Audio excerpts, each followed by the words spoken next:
Good evening everyone, this is for the chapter 10.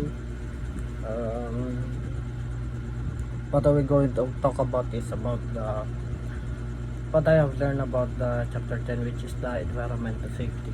There are 5 environmental hazards that may occur in constructions or even in work, which is the chemical, physical, biological, ergonomical, and social. Usually physical is ito yung mga nararamdaman natin or mga effects na sa ating katawan physically, usually sa panlabas sa anyo. For example is yung ingay, kapag maingay hindi ka makafocus. Tapos yung init, kapag sobrang init, na-dehydrate tayo, naiinitan tayo sa sobrang init, yun, nauubos ang lakas natin, kulang sa tubig. Yung ano pa ba, yung mga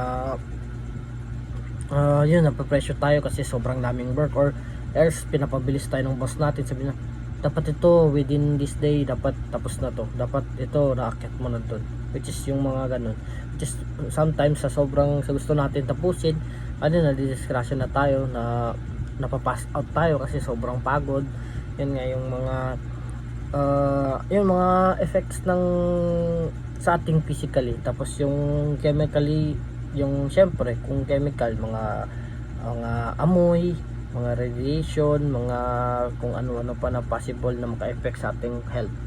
Tapos yung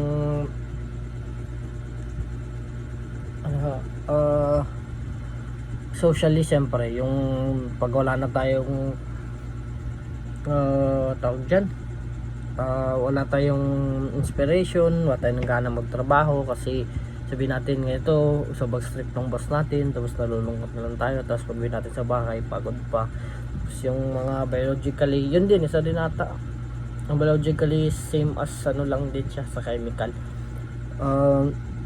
Yun nga yung mga pwedeng mag-cause ng sakit, yung mga mali mo, yung isang worker natin kasama natin sa work is may sakit, tapos bigla nahawaan tayo. Yun nga, dapat tinitingnan yung mga ganun na part. Kaya dapat kung kunwari may mga, kung for example yung mga may chemical na pwedeng mga waste na pwedeng makakos ng sakit sa isang tao, dapat may mga signs na dapat yan na bawal to, off limits to, dapat may proper PPE, or meron ka dapat gas mask or whatsoever na dapat sinusuot para hindi tayo ma-damage, hindi tayo magkakasakit sa mga effects na to.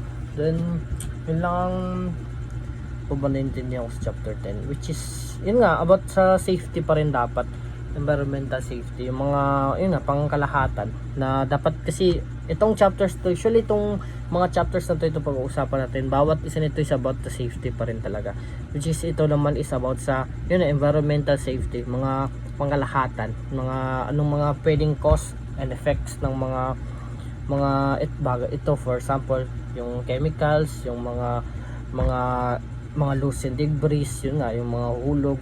Kaya dapat safety pa rin, dapat safety first. Lagi natin tatandaan na kahit anong trabaho ko, kahit saan tayo pumunta, kahit anong gawin natin, dapat isipin natin yung ating safety. That's all, thank you.